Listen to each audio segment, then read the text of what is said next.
রাষ্ট্রপতি এবং প্রধানমন্ত্রী এই দুই পদধারীর মধ্যে ক্ষমতার একটু ভারসাম্য আসা উচিত। মহামান্য রাষ্ট্রপতির ক্ষমতার পরিধিটা আরেকটু বিস্তৃত হওয়া উচিত। তিনটি বিষয়বস্তুর উপরে আলোচনা হওয়ার কথা থাকলেও মূলত দুটি বিষয়ের উপরে আলোচনা অনুষ্ঠিত হয়েছে।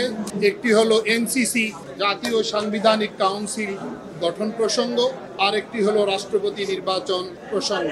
ক্ষমতার ভারসাম্য নিশ্চিত করার লক্ষ্যে অতীতের তিক্ত অভিজ্ঞতা থেকে আমি এবং আমাদের দল জমিয়ত উলামা ইসলাম বাংলাদেশ মনে করে যে সাংবিধানিক প্রতিষ্ঠানগুলো নির্বাচন কমিশন, বিচার বিভাগ, দুর্নীতি দমন কমিশন, মানবাধিকার commission, PSC public service commission, যতগুলো প্রতিষ্ঠান আছে সাংবিধানিক, এগুলোর কি বেহাল দশা ছিল আমরা সবাই জানি। ফ্যাসিস্ট আমলে বিগত 16 বছর আমরা দেখেছি সাংবিধানিক এই প্রতিষ্ঠানগুলো ফ্যাসিবাদের এজেন্ডা বাস্তবায়নে, সরকার দলীয় এজেন্ডা বাস্তবায়নের প্রতিষ্ঠানে পরিণত হয়েছে।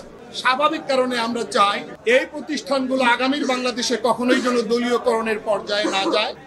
আমরা জাতীয় সাংবিধানিক কাউন্সিল গঠনে আমরা একমত।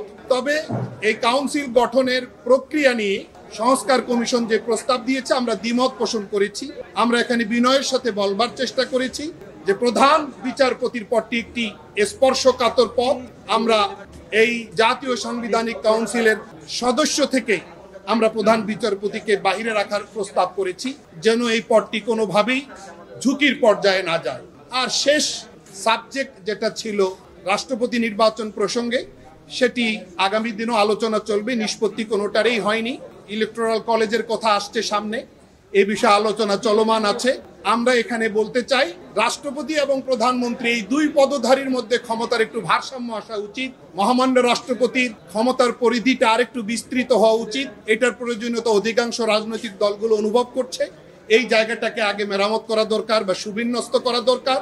এরপরে রাষ্ট্রপতি নির্বাচন পদ্ধতিটা আমি মনে করি ঠিক করা দরকার। এ বিষয়ে আলোচনা চলমান আছে, আগামীতেও চলবে। ধন্যবাদ আপনাদের সবাই।